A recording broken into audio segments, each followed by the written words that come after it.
Près de 85% des gens n'ont pas confiance en eux. Cela veut dire que sur 5 personnes que tu croises dans la rue, 4 se battent en silence contre le doute et la peur. Peut-être même que toi aussi tu te trouves dans les 4 personnes, tu te sous-estimes, tu hésites, tu procrastines et tu vois les autres avancer. Donc voilà les 4 façons de vaincre la peur et d'avoir confiance en toi. Numéro 1, agir malgré la peur. Sache-le une fois pour toutes, cher monsieur, la confiance vient après l'action, pas avant. Et même si tu as peur, c'est bien, mais fais-le quand même. Numéro 2, célèbre les petites victoires. Chaque succès, même petit qu'il soit, renforce ta confiance en soi si tu prends le temps de les célébrer. Et ce que je te conseille maintenant de faire précisément, à chaque fois que tu fixes un objectif, prends le temps au même moment de noter la récompense que tu vas te donner dès que tu atteins cet objectif. Cela te permettra d'avoir toujours confiance en toi et toujours d'avoir la niaque, cette rage-là de toujours avancer.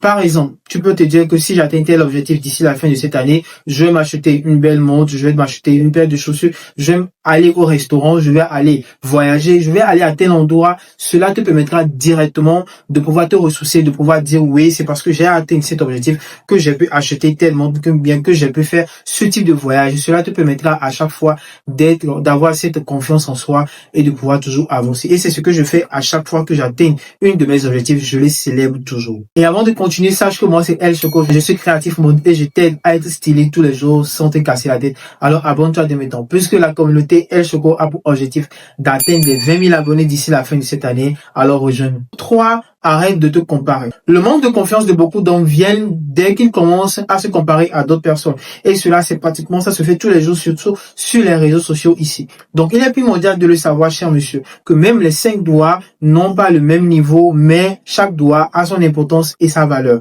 Donc, il faut que tu le saches au même moment. La réussite d'une autre personne n'enlève rien à la tienne, donc sois plutôt focus sur ton parcours et tes objectifs. Numéro 4, entoure-toi des gens qui croient en toi. J'ai beaucoup hésité entre entoure-toi des gens qui croient en toi et entoure-toi des gens qui ont déjà réussi. Mais une chose est sûre, cher monsieur, ton environnement détermine ton état d'esprit. Et dis-moi dans les commentaires, cher monsieur, lequel de ces fonctions tu vas commencer maintenant par mettre en application. Et surtout, n'oublie pas de t'abonner, tu connais déjà l'objectif.